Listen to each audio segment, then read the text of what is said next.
Umat Tuhan yang terkasih dalam Yesus Kristus, Salam, jumpa lagi pada malam ini 20 Januari 2022.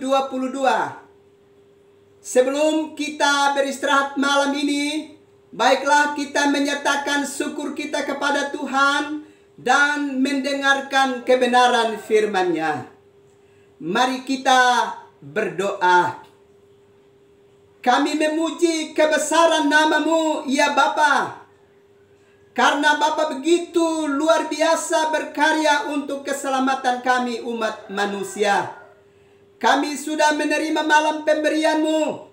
Karena itu kami mau menyatakan syukur kami kepada Tuhan dan mendengarkan kebenaran firman-Mu. Karena itu datanglah dan beri urapan khusus kepada kami, ya Bapa. Demi Yesus Kristus yang adalah firman yang hidup itu, padamu kami berdoa dan menyambut firman-Mu. Amin.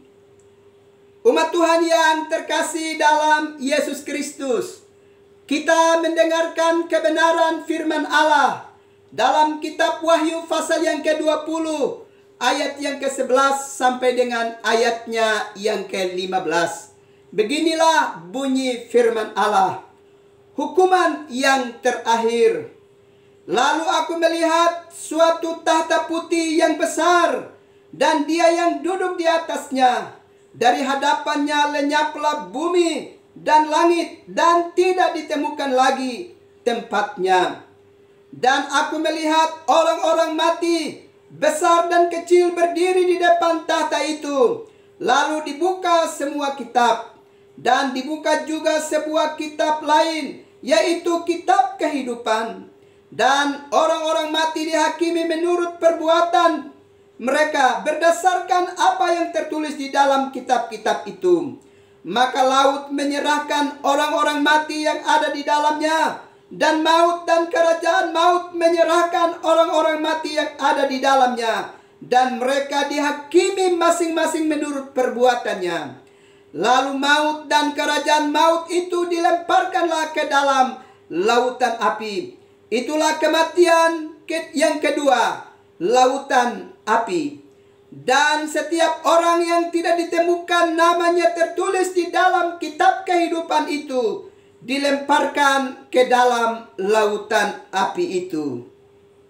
Umat Allah yang terkasih dalam Yesus Kristus, pada renungan malam yang lalu dalam kitab Wahyu 20 ayat 11 sampai dengan ayat yang ke-15, kita sudah belajar beberapa poin penting dari pemberitaan firman Allah. Dimaksud bahwa sebagai manusia, segala perbuatan yang kita lakukan di dalam kehidupan kita seluruhnya dapat direkam oleh Allah dan ditulis secara detail di dalam kitab Allah, sehingga itu akan menjadi barang bukti di saat Allah menghakimi kehidupan kita.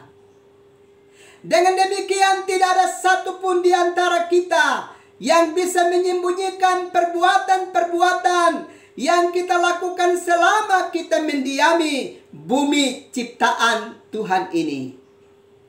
Bapak, Ibu, saudara-saudara yang terkasih di dalam Yesus Kristus, malam ini kita akan melihat poin yang lain dari pemberitaan firman Allah di dalam kitab Wahyu pasal yang ke-20 ayat 11 sampai dengan ayatnya yang ke-15. Kita sadar bahwa seringkali kita begitu angkuh dengan kepemilikan yang ada pada kita melalui materi-materi yang kita miliki dalam hidup ini. Rumah yang kita miliki, mobil yang kita miliki, sepeda motor yang kita miliki, keuangan, atau berbagai kekayaan-kekayaan lainnya yang kita miliki dalam hidup kita, seringkali membuat kita menjadi pribadi-pribadi yang angkuh. Bahkan yang lebih menyedihkan lagi adalah seringkali dengan kepemilikan barang-barang material yang banyak itu, kita berusaha juga untuk melupakan Tuhan di dalam hidup ini.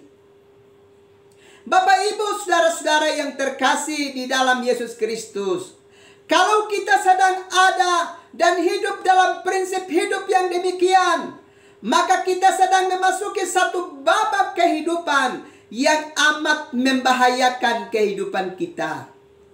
Sebab bagaimana mungkin kita hidup dari pemberian Allah, tetapi kita melupakan sumber pemberi itu dan tidak lagi mengandalkan Dia dan menghormati Dia di dalam hidup kita. Kalau kita belajar di dalam kitab Ulangan pasalnya yang ke-6 ayat 10 sampai dengan ayatnya yang ke-12. Di sana dengan jelas dikatakan kepada kita, Allah dalam kedaulatannya telah mengantarkan kita memasuki satu babak kehidupan yang spektakuler, di mana Dia mengantarkan kita untuk kita bisa meraih dan memiliki banyak kekayaan di dalam kehidupan kita. Tapi serentak dengan itu Allah berpesan kepada kita supaya jangan sampai di saat kita sudah mencapai babak kehidupan yang spektakuler, di mana kita memiliki banyak hal-hal material dalam kehidupan kita dan kita berusaha untuk melupakan Tuhan di dalam hidup ini. Itu tidak boleh terjadi di dalam kehidupan kita. Mari kita perhatikan kitab Wahyu pasal 20 ayatnya yang ke-12. Di sini dengan tegas diingatkan kepada kita bahwa bumi, tempat di mana kita berpijak, bahkan langit yang olehnya kita dinaungi, ternyata pada waktunya tidak akan ada pada tempatnya lagi. Coba bayangkan bumi yang begitu besar sebagai tempat kediaman kita dan langit yang sedemikian besar juga pada waktunya tidak akan ada lagi, tidak akan ada pada tempatnya lagi. Apatah lagi rumah yang kita miliki, apalagi mobil yang kita miliki, apalagi kekayaan-kekayaan yang kita miliki dalam dunia ini, yang hanya merupakan satu titik kecil di atas bumi ciptaan Tuhan ini. Karena itu Bapak Ibu saudara-saudara yang terkasih di dalam Yesus Kristus, kalau bumi sebagai tempat di mana kita berpijak dan langit yang padanya kita dapat diterangi dengan banyak hal juga akan lenyap, apatah lagi semua yang kita miliki secara kasat mata yang hanya sebagai satu titik kecil di atas bumi ciptaan Tuhan ini. Itulah sebabnya peringatan Tuhan ini harus kita waspadai di dalam kehidupan kita. Jangan pernah kita terikat kepada hal-hal material di dalam hidup ini, lalu mau berusaha untuk melupakan Tuhan dan mengabaikan Tuhan di dalam hari-hari hidup kita. Sesungguhnya itu adalah sebuah keputusan yang membahayakan kehidupan kita di tengah-tengah kehidupan dunia ini. Karena itu Bapak Ibu saudara-saudaraku sekalian, ingatlah, tetap berserah diri kepada Tuhan dan mengandalkan Tuhan sebagai satu-satunya penopang dan penyelamat bagi kehidupan kita. Jangan pernah tinggalkan Tuhan di dalam hidup ini. Jangan pernah karena hal-hal material yang kita miliki atau pekerjaan-pekerjaan yang kita miliki yang menghasilkan banyak berkat dari kehidupan kita, kemudian menghalangi kita dan menghambat kita untuk tidak lagi menghormati Tuhan dan terus mempercayakan hidup ini ke dalam tangan Tuhan. Sekali lagi ingat, bumi dan langit sedemikian besar dan sangat luas pun akan lenyap pada waktunya. Apalagi hal-hal yang sangat kecil, yang hanya sebagai satu titik kecil di atas bumi ini yang kita miliki, dia akan lenyap dari tengah-tengah kehidupan kita. Ini hal pertama yang kita harus ingat dalam pemberitaan kita pada malam ini. Hal yang kedua, dengan jelas dipesankan kepada kita bahwa semua yang diciptakan oleh Tuhan yang ada di atas bumi ini, hanya satu yang akan kembali menghadap hadirat Tuhan untuk mempertanggungjawabkan seluruh perbuatannya di hadapan Tuhan, yaitu manusia. Sekali lagi ingat, ada begitu banyak hal yang diciptakan oleh Tuhan di atas bumi ini. Ada begitu banyak makhluk yang Tuhan ciptakan, tapi hanya satu makhluk yang akan berhadapan dengan Tuhan dan mempertanggungjawabkan seluruh perbuatan hidupnya. Itu adalah manusia. Kalau demikian, kalau manusia itu pada akhirnya harus kembali kepada Allah dan mempertanggungjawabkan seluruh perbuatan hidupnya, itu berarti kalau kita sekarang ini ada di atas bumi ini, Allah sedang mengutus kita dan menempatkan kita di atas bumi ini.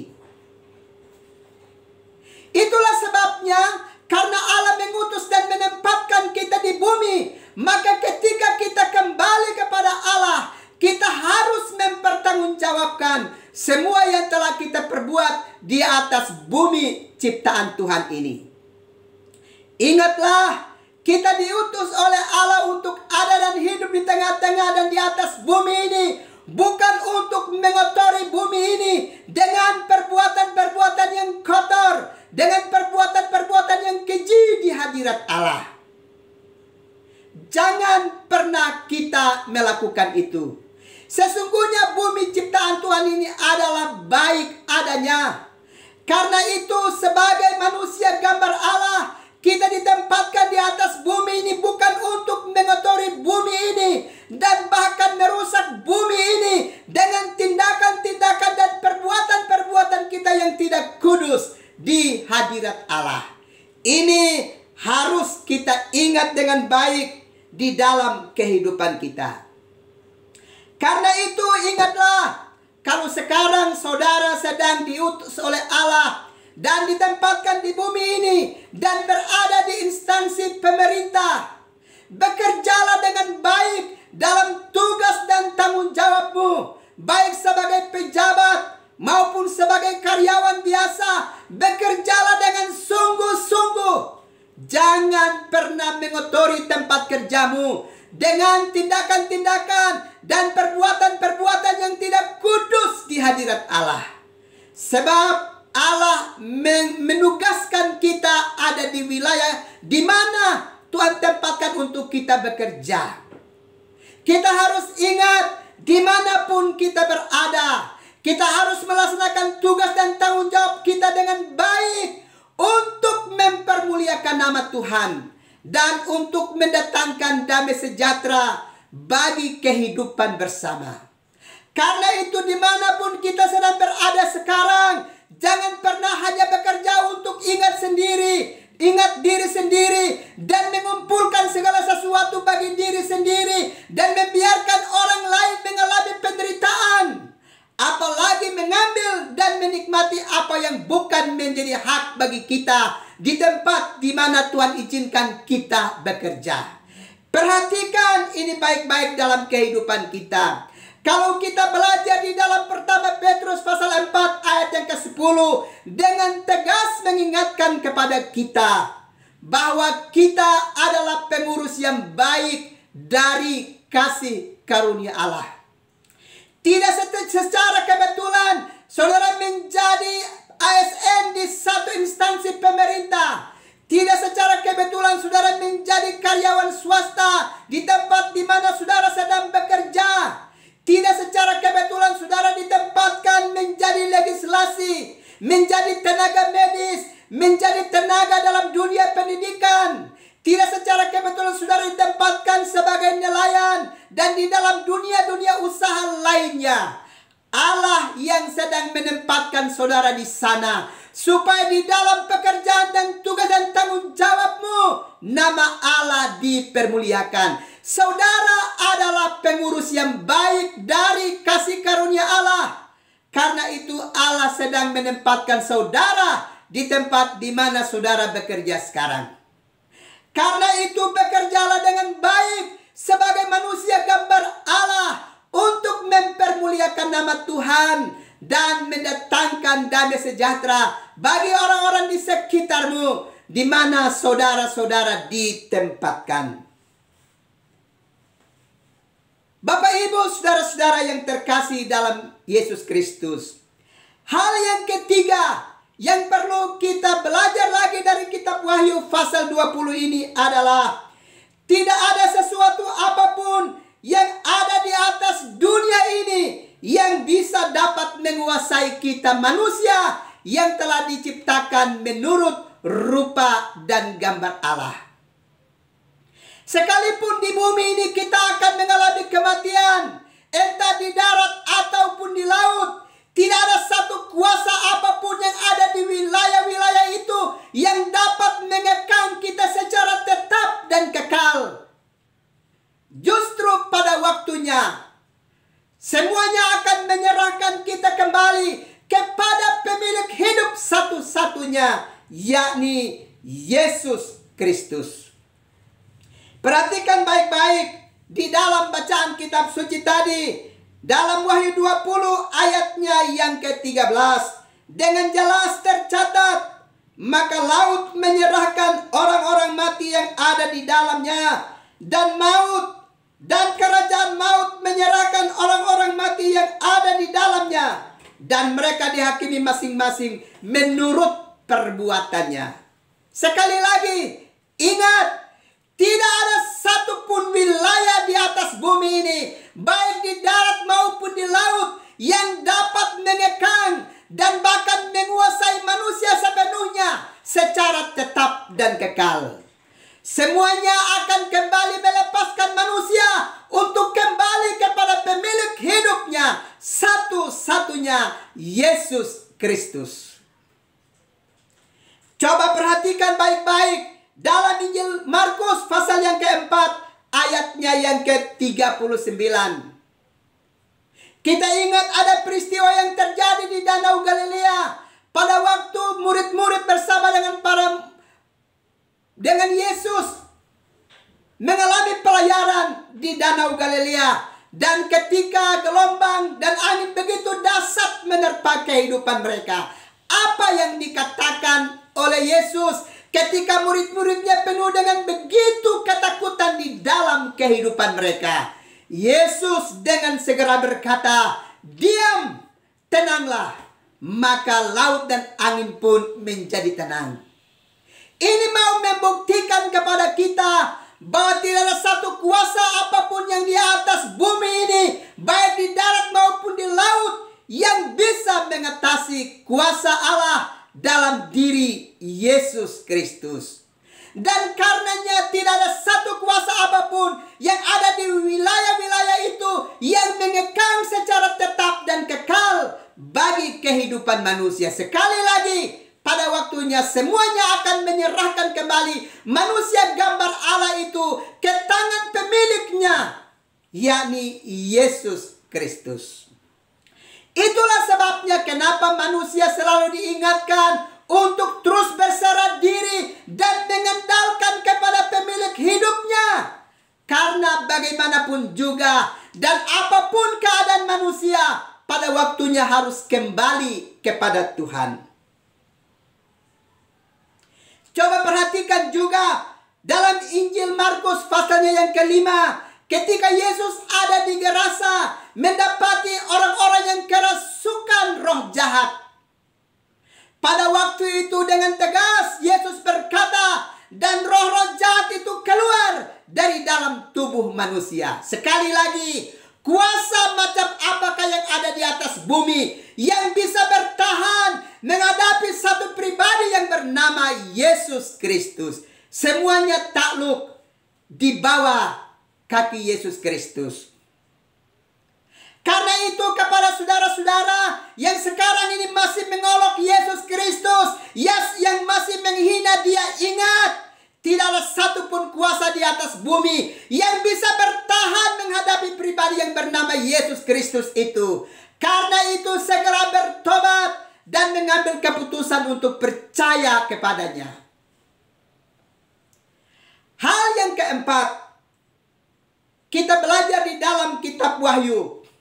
Kita harus pastikan bahwa nama kita sudah tercatat di dalam kitab kehidupan. Itu jelas di dalam ayatnya yang ke-15 dari bacaan kitab suci tadi. Dan setiap orang yang tidak ditemukan namanya tertulis di dalam kitab kehidupan itu, ia dilemparkan ke dalam lautan api. Bapak Ibu saudara-saudara yang terkasih di dalam Yesus Kristus, kalau kita belajar di dalam kitab Keluaran pasal 32 ayat yang ke-33, nama kita akan dihapuskan di dalam kitab Allah, kitab kehidupan itu, kalau kita adalah orang-orang yang berdosa kepada Tuhan. Karena itu berhentilah dengan perbuatan-perbuatan dosa di dalam kehidupan ini. Kita bisa mengambil contoh perbuatan-perbuatan yang melawan Tuhan. Sebagai perbuatan-perbuatan di mana kita berdosa kepada Tuhan. Kita ingat 10 firman Allah. Di sana Allah mengingatkan kepada kita supaya kita harus kuduskan hari Tuhan. Ingat, kalau kita pemalas ambil bagian dalam persekutuan dengan Tuhan, dalam kebaktian-kebaktian utama di gereja, kalau kita tidak membangun relasi yang kuat dengan Tuhan dalam ibadah-ibadah kita, sesungguhnya kita sedang berdosa kepada Tuhan. Karena Allah sudah perintahkan, kuduskan hari Sabat. Karena itu berhenti dengan roh pemalas yang mengikat kehidupanmu. Segera mengambil babak baru dalam hidupmu untuk setia kepada Tuhan dalam setiap kebaktian-kebaktian dan pelayanan yang dikerjakan di dalam gereja Tuhan. Dan juga di dalam mesbah-mesbah keluarga, di dalam rumah tanggamu. Atau kita juga ingat tentang 10 firman Allah yang mengingatkan, jangan mencuri. Kalau kita tahu perintah itu dan kita sedang mengerjakannya, maka kita sedang tidak menghormati Tuhan. Maka kita sedang berdosa kepada Tuhan. Itu berarti nama kita dapat dihapuskan di dalam kitab Tuhan. Atau kita ingat apa yang dikatakan oleh Yesus dalam Injil Matius pasal yang ke-19 ayat yang ke-6. Apa yang telah dipersatukan oleh Allah, jangan diceraikan oleh manusia. Kalau suami istri yang sedang berusaha untuk saling menceraikan satu dengan yang lainnya, saudara sedang menghina Tuhan dan berdosa kepada Allah yang memerintah langsung terhadap kehidupanmu. Karena itu berhentilah dengan niat-niatmu yang jahat untuk saling meninggalkan satu dengan yang lainnya, supaya namamu tetap tertulis di dalam kitab kehidupan. Perhatikan ayat yang ke-15 di dalam kitab Wahyu ini. Kalau nama kita tidak tercatat di dalam kitab kehidupan, kita akan dilemparkan ke dalam lautan api. Dan kita akan mengalami kematian kedua. Karena itu, saudara-saudara, berhentilah dengan tindakan-tindakan melawan Allah di dalam kehidupan kita. Sehingga nama kita terus tercatat di dalam kitab Allah. Tuhan pasti memberkati kita sekalian. Amin. Mari kita berdoa. Segala puji, hormat dan sembah kami nyatakan ke hadapan hadirat-Mu. Karena Allah begitu dahsyat dan luar biasa memberkati kami dengan kebenaran firman-Mu Bapa. Kiranya firman-Mu yang diberitakan malam ini memasuki hidup kami, menghidupkan kami, supaya kami menjadikannya menjadi pelita bagi kaki kami dan suluk pada perjalanan hidup kami. Bapa, hamba juga berdoa untuk gereja Tuhan yang berdiri atas nama-Mu untuk mewartakan warta keselamatan.